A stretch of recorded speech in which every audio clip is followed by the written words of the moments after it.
आज हम लोग एक ऐसे क्लास में उपस्थित हैं जो हम अपने जीवन में जो लक्ष्य निर्धारित करते हैं, जो उद्देश्य निर्धारित करते हैं, उस उद्देश्य की ओर, उस लक्ष्य की ओर हम कैसे बढ़ें, अपने जीवन में कैसे सफलता प्राप्त करें। और अधिकतर लोग बहुत सोचते हैं अपने जीवन में बदलाव के लिए, तरक्की के लिए, लेकिन वो अपने जीवन में बदलाव नहीं ला पाते, जबकि मेहनत काफी करते हैं, परिश्रम काफी करते हैं और तमाम तरह के उनमें गुण होते हैं, फिर भी उनके जीवन में अपेक्षित सफलता मिल नहीं पाती है। आज हम लोग उसी का विवेचन करेंगे, उसी को समझेंगे और उसी पर बात करेंगे। तो सबसे पहले हम लोग आते हैं कि सफलता आखिर है क्या, सफलता हम किसे कहते हैं। क्योंकि हम जब तक ये नहीं समझते हैं कि सफलता क्या है, सफल होना क्यों जरूरी है और सफल हम क्यों होना चाहते हैं, तब तक हम उसके बारे में कुछ भी बात नहीं कर पाएंगे और कुछ उससे हासिल भी हम नहीं कर पाएंगे। तो मोटा मोटी तौर पर हम अपने जीवन में आसपास के लोगों से या जो लोग सफल हुए हैं अपने जीवन में, उनके जीवन को जब हम देखते हैं तो मोटे तौर पर कुछ बातें स्पष्ट होती हैं और उसके आधार पर हम ये कहते हैं कि सफलता का मतलब है कि हमारे जीवन में समृद्धि आए, हमारे जीवन में सुख आए, शांति आए, आनंद का जीवन हो। तो समृद्धि, उसके बाद है चिंता, तनाव, दबाव रहित जीवन। यानी हर कोई चाहता है कि उसके जीवन में किसी भी प्रकार की चिंता नहीं, हर कोई।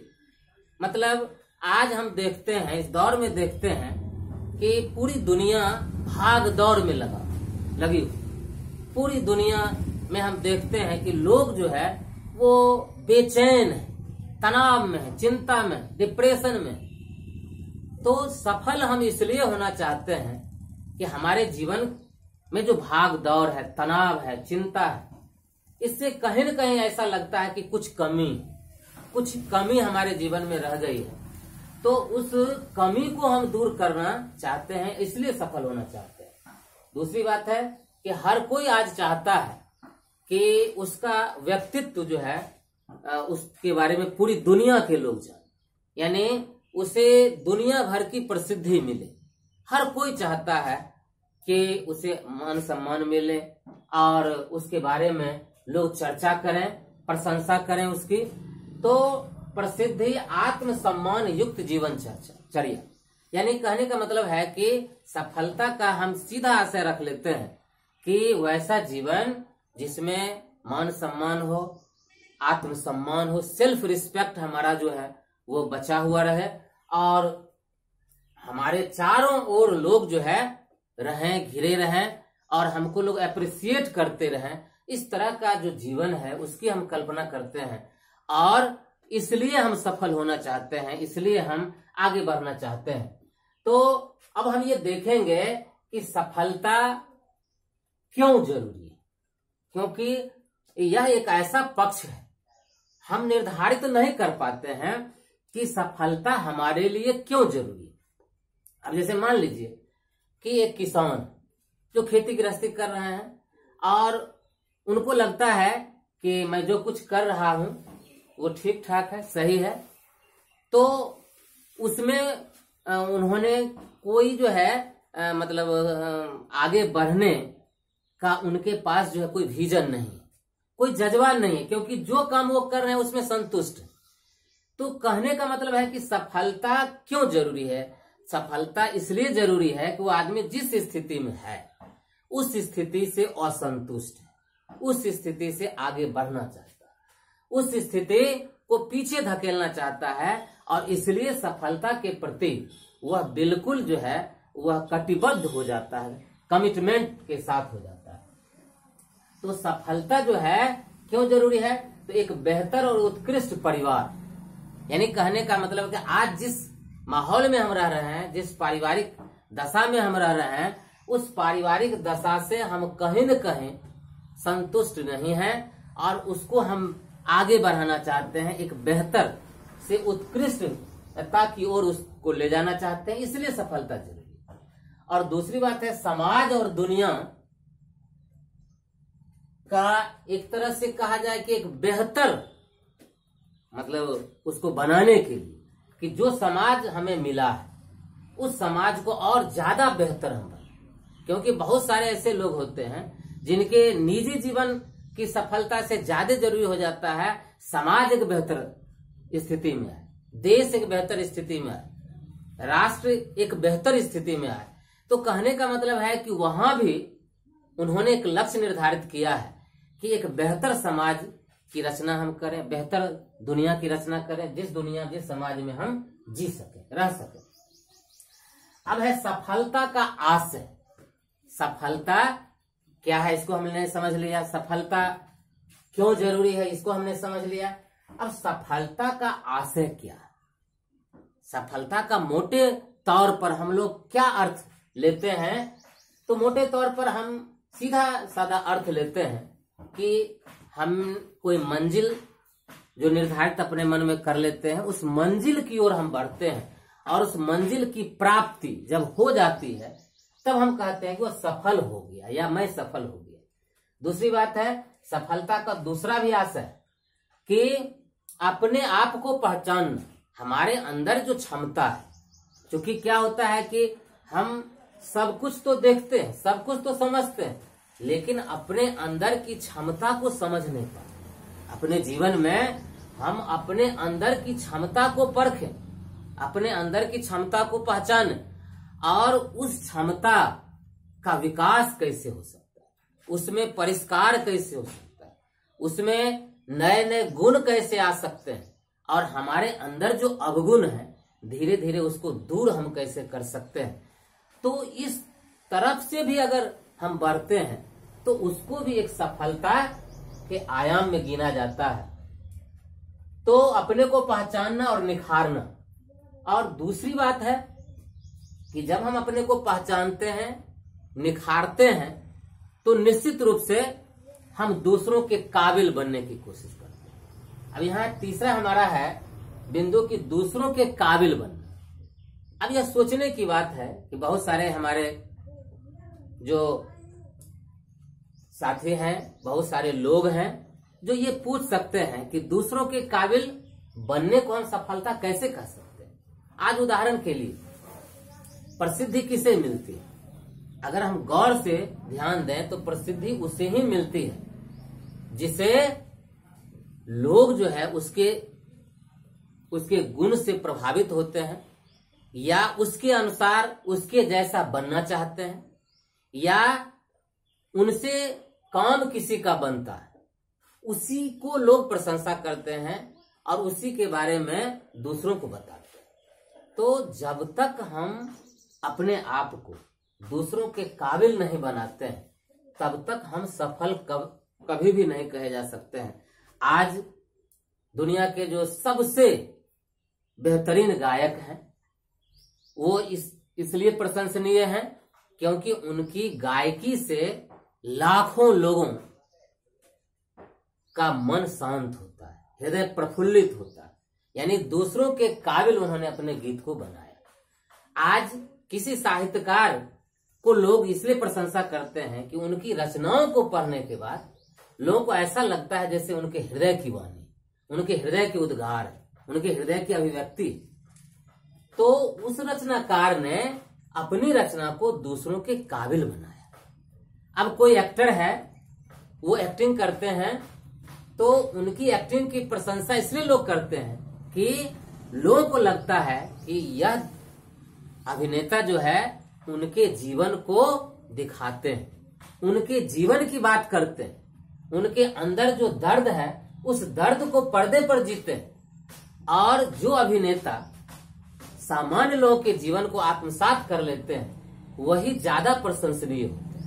तो किसी भी दौर में देखें, किसी भी क्षेत्र में देखें तो प्रशंसित वही होते हैं जिन्होंने अपने आप को दूसरों के काबिल बनाया, दूसरों के उपयोग के लायक बनाया। हम जब किसी का काम करते हैं तो दूसरे लोग हमसे प्रभावित होते हैं, हमारी प्रशंसा करते हैं, हमारे गुणों को बताते हैं दूसरों को, और हमको कभी कभी लगता है कि शायद हम दूसरे के उपयोग का सामान बन रहे हैं, नहीं बनते। ऐसा होता है कि जितना हम अपने आप को निखारते हैं हम उतने आम होते चले जाते हैं और लोग जो है हमसे जुड़ते चले जाते हैं। तो सफलता का आशय यह भी है कि दूसरों के काबिल बनना। अब है लक्ष्य प्राप्ति के आयाम, यानी हम दुनिया में कोई भी लक्ष्य, कोई भी उद्देश्य है, जिस उद्देश्य की ओर हम बढ़ना चाहते हैं उसका सबसे पहले निर्धारण करते हैं।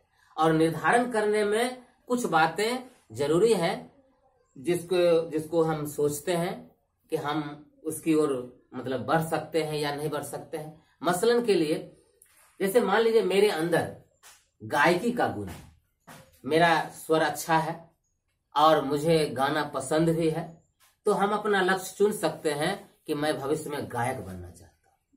लेकिन हो सकता है कि मुझ में गायकी का गुण नहीं, मेरा स्वर अच्छा नहीं और मैं ये लक्ष्य चुन लूं, लक्ष्य बना लूं कि मुझे गायक बनना है, तो निश्चित रूप से उसकी सफलता में बहुत समय भी लगेगा और हमेशा सफलता संदेह युक्त रहेगा। और यदि मान लीजिए कि कोई व्यक्ति है जिसको गणित क्षेत्र में काफी अभिरुचि है और वह चाहता है कि इंजीनियर बने, IITian बने, तो वह लक्ष्य जो है वो आसानी से प्राप्त कर सकते हैं।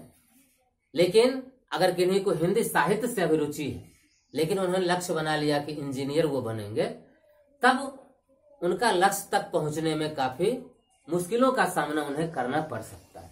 तो लक्ष्य का जो चुनाव है उसको चुनते समय हम अपने अंदर की क्षमता का आकलन करें, अपने परिवार की क्षमता का, और हम अपने अभिरुचि का भी ध्यान रखें। ऐसा नहीं है कि देखा देखी नकल से हम किसी के उद्देश्य को अपना उद्देश्य बना लें और उसको प्राप्त करने की दिशा में हम प्रयास करना शुरू कर दें, तो वहां सफलता में हमेशा संदेह। इसलिए प्रथम प्राथमिकता हम दें कि हम अपनी अभिरुचि, अपनी क्षमता, अपने अंदर के जो गुण हैं उस गुण के आधार पर हम अपने लक्ष्य का चुनाव करेंगे।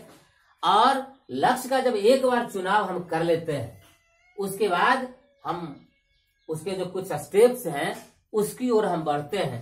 जैसे पहला स्टेप है स्पष्ट और सुविचारित लक्ष्य, लक्ष्य को समझना और उससे जीना। हमारा जो लक्ष्य हो वह स्पष्ट हो और सुविचारित हो। अब जैसे मान लीजिए एक उदाहरण के लिए कि हमने लक्ष्य बना लिया कि हमें अमीर बनना है, तो अमीर बनने के लिए कई काम है। किसी भी काम को हम करके अमीर बन सकते हैं। मसलन व्यापार करके भी अमीर बन सकते हैं, नौकरी करके भी अमीर बन सकते हैं, कोई बड़ा पदाधिकारी बन के भी हम अमीर बन सकते हैं, उद्योगपति बन के अमीर बन सकते हैं, नेता बन के अमीर बन सकते हैं, या मान लीजिए कि बहुत बड़े पैमाने पर खेती का व्यवसाय करके भी हम अमीर बन सकते हैं। तो यहाँ जो हमारा लक्ष्य है वो स्पष्ट नहीं, यहाँ हमारा जो लक्ष्य है वह एक बिंदु पर नहीं आ पाया। तो अगर इस लक्ष्य की ओर कोई व्यक्ति बढ़ते हैं, जैसे मान लीजिए कि कोई अमीर बनना चाहते हैं, उन्होंने सबसे पहले व्यापार करना शुरू किया क्योंकि लक्ष्य है अमीर बनना। अब व्यापार उन्होंने महीना, 2 महीना, 6 महीना, साल भर किया और कुछ कठिनाइयां आई। शुरुआती दौर में हर चीज में कठिनाई आती है, कुछ कठिनाइयां आई। अब उन्होंने क्या किया कि ये सोचा कि शायद व्यापार मेरी किस्मत में नहीं है, या व्यापार मुझसे नहीं हो सकता है, या व्यापार के लायक मैं नहीं हूं। अब उन्होंने लक्ष्य बदल दिया, अब सोचा कि अमीर ही तो बनना।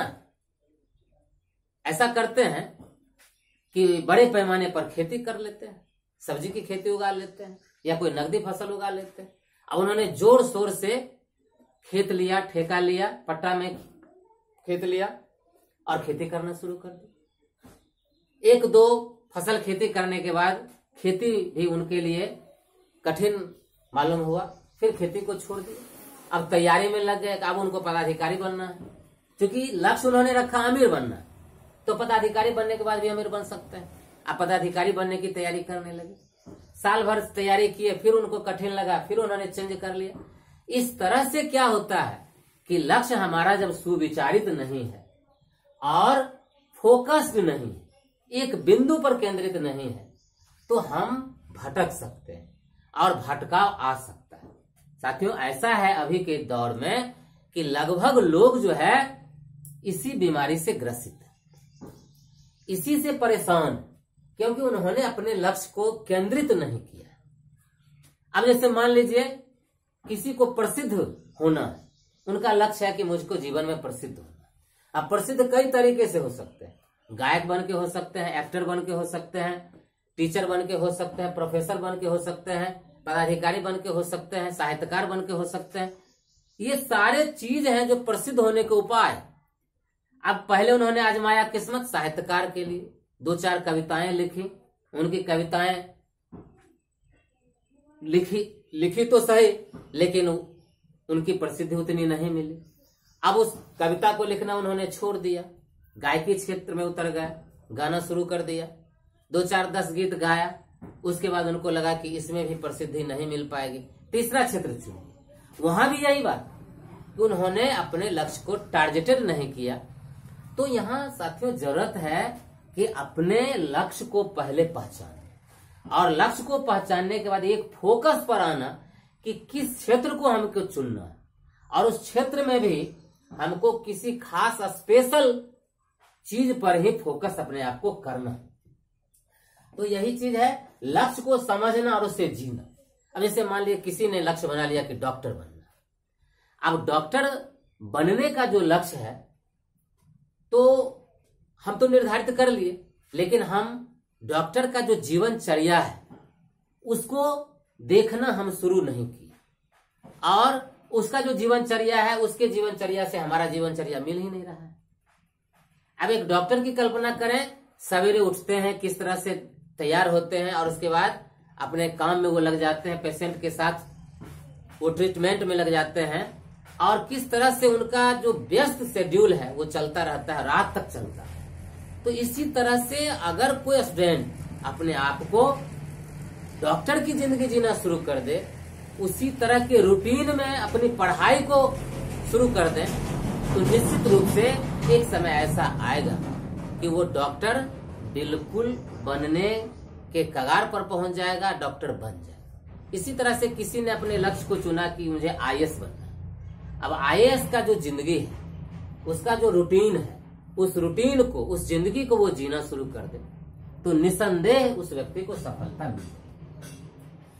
अब है कि कोई भी उद्देश्य है, उस उद्देश्य की प्राप्ति में 2 फैक्टर काम करते हैं। एक फैक्टर उसका होता है क्यों, और दूसरा फैक्टर होता है कैसे। क्यों का मतलब हुआ कि वो चीज क्यों बनना चाहता है, और क्यों यदि काफी मजबूत है, काफी स्ट्रांग है, तो कैसे कितना भी कठिन होगा वो आसान हो जाएगा अपने आप। अब क्यों, अब जैसे मान के चलिए किसी ने अपने जीवन का लक्ष्य बना लिया तो उसे आईएएस बनना है। अब आईएएस उसे क्यों बनना है, आईएएस बनने के पीछे रीजन क्या है। बहुत सारे जो आईएएस बने हैं उनके जीवन को आप देखे होंगे तो उनका जो क्यों है वो काफी स्ट्रांग था।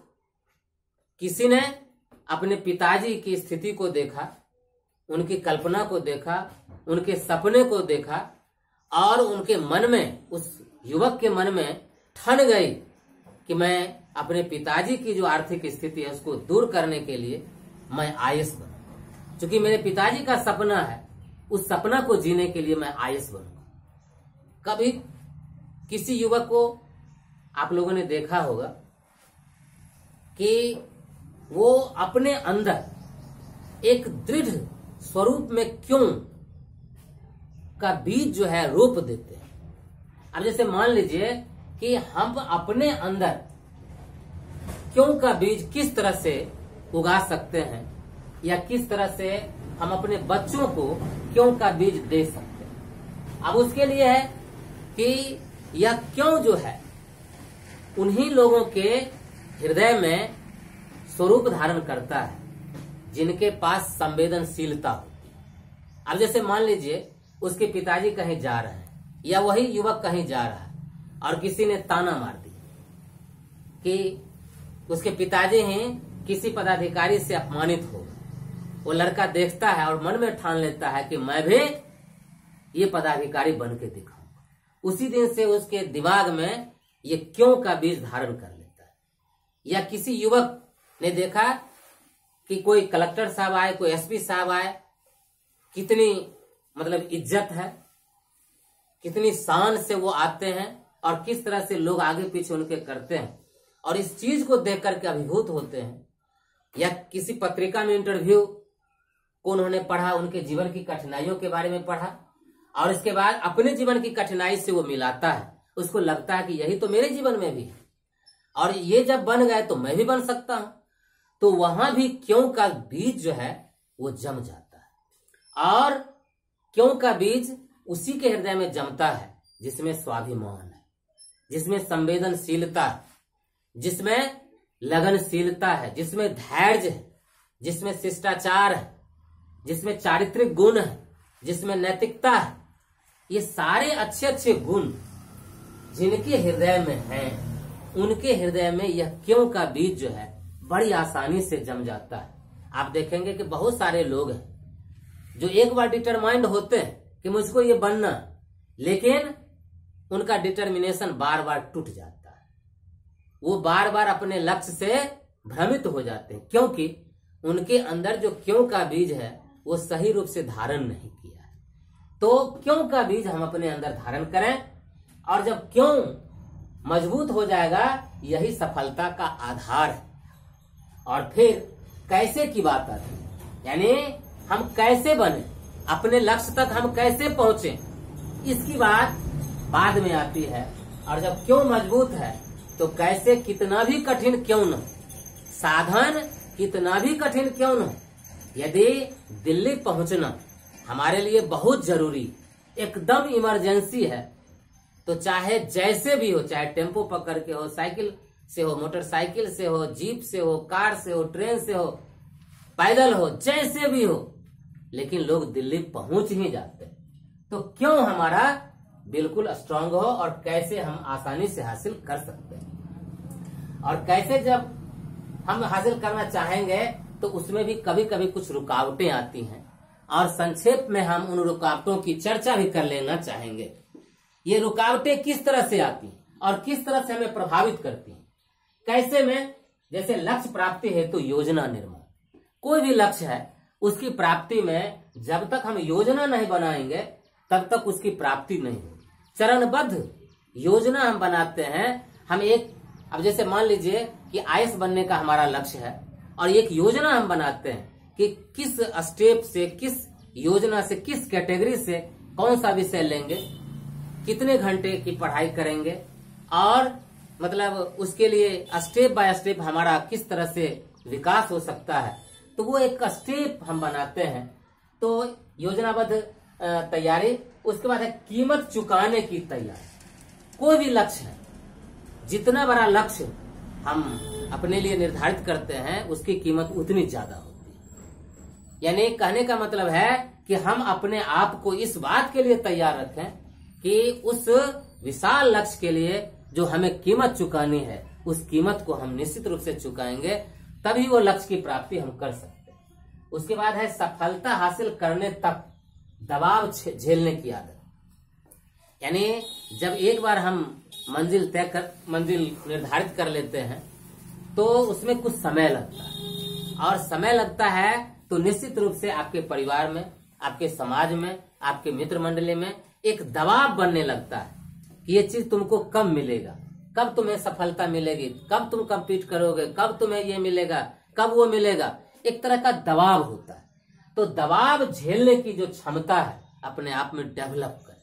बहुत सारे लोग जो है उसी दबाव को झेल नहीं पाते, और बहुत कम समय में ही टूट जाते हैं और अपने रास्ते को बदल लेते हैं। उसके बाद है पूर्व प्रदर्शन के आधार पर स्व मूल्यांकन एवं अपने ऊपर गर्व का भाव। यानी हम आज से एक सप्ताह पहले हमारा जो प्रदर्शन है, हमारा जो परफॉर्मेंस है, उसकी तुलना आज के प्रदर्शन से जब हम करते हैं तो हमारे अंदर जो है एक आत्मबल आता है। कभी भी अपने प्रदर्शन की तुलना दूसरों के प्रदर्शन से हम नहीं करें, क्योंकि दूसरों का प्रदर्शन हमसे अगर बहुत अच्छा है तो हम में आत्महीनता की भावना आती है, आत्मग्लानि की भावना आती है और हम तब रास्ते से भटक सकते हैं। इसलिए कभी भी अपने मूल्यांकन जो है अपने प्रदर्शन के आधार पर, पूर्व प्रदर्शन के आधार पर हम करें और उस मूल्यांकन में गर्व का भाव रखें, गर्व का भाव विकसित करें कि हम अपने अंदर ये सुधार कर रहे हैं।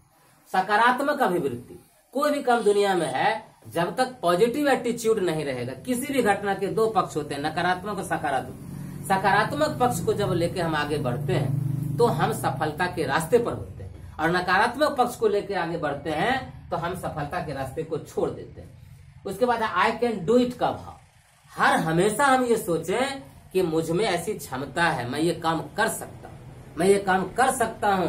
कभी भी पेसिमिस्टिक होने की जरूरत नहीं है, ऑप्टिमिस्टिक हो, आई कैन डू इट का भाव रखें। उसके बाद हतोत्साहन का प्रबंधन, दुनिया में बहुत सारे लोग हैं जो आपको हतोत्साहित करेंगे, आलोचना करेंगे, तो बहुत सारे लोग जो है आपको कहेंगे कि ये चीज नहीं होता, यही कर लो, यही कर लो, यही कर लो, ये कठिन है, तो हतोत्साहित करते रहते हैं। तो उसका हम प्रबंधन कैसे कर सकते हैं, उसको मैनेज कैसे कर सकते हैं, अपने अंदर ऐसी क्षमता डेवलप करें कि किसी के हतोत्साहित करने से भी हम हतोत्साहित न हो, प्रोत्साहन की भावना हमेशा बनी रहे। उसके बाद जीतने का जो जिद है वो जिद का होना भी बहुत जरूरी है। यदि कोई मन में ठान ले कि मुझे ये करना है और जब तक मैं इसे हासिल नहीं करूंगा मैं नहीं रुकूंगा, वो हासिल कर ही लेगा। तो जिद का होना, सेल्फ कमिटमेंट का होना जरूरी है। उसके बाद असफलता के डर से मुक्ति, यानी कोई भी व्यक्ति है वो हमेशा मन में सोचेगा कि कहीं मैं इसे नहीं कर पाऊं, कहीं मुझे ये नहीं मिल पाए, कहीं मैं ये नहीं हो पाऊं, तब क्या होगा, तब क्या होगा। ये असफलता का जो डर है वो व्यक्ति को बहुत कमजोर कर दे रहता है। इसलिए कभी भी असफलता के डर में हम नहीं जिए, हमेशा ये जिए कि अधिक से अधिक यदि बुरा होगा तो क्या होगा, उसको एक बार हम सोच लें और उसके बाद उसके बारे में हम ज्यादा सोचना बंद कर दें। हमेशा सफलता के बारे में सोचते रहें, बस यही सफलता का राज है। अपने से कमतर प्रदर्शन वाले लोगों से अपनी तुलना, यानी हम लोग क्या होता है कि एक मतलब एटीट्यूड बना लेते हैं, हमेशा अपनी तुलना अपने से ऊपर वालों से करते हैं और हतोत्साहित होते रहते हैं। अपनी सफलता की तुलना, बहुत सारे लोग ऐसे हैं जो हमसे कमतर प्रदर्शन कर रहे हैं और वो भी संघर्ष कर रहे हैं। तो ऐसे लोगों का हम इतिहास पढ़ें, ऐसे लोगों की कहानी पढ़ें जो विपरीत से विपरीत परिस्थिति, हमसे भी ज्यादा संकट का सामना करके भी उन्होंने अपनी राह बनाई है, अपनी मंजिल तय की है। तो निश्चित रूप से अगर इन सारी चीजों का हम ध्यान रखें तो हमें सफल होने से कोई रोक नहीं सकता। और निश्चित रूप से अभी तक आपने इस चैनल को सब्सक्राइब नहीं किया है तो निश्चित रूप से सब्सक्राइब कर लें और आप लाइक करें, शेयर करें और कमेंट्स करें। यही आपके कमेंट्स हमारे उत्साह को बढ़ाता है। बहुत बहुत आभार, बहुत बहुत धन्यवाद।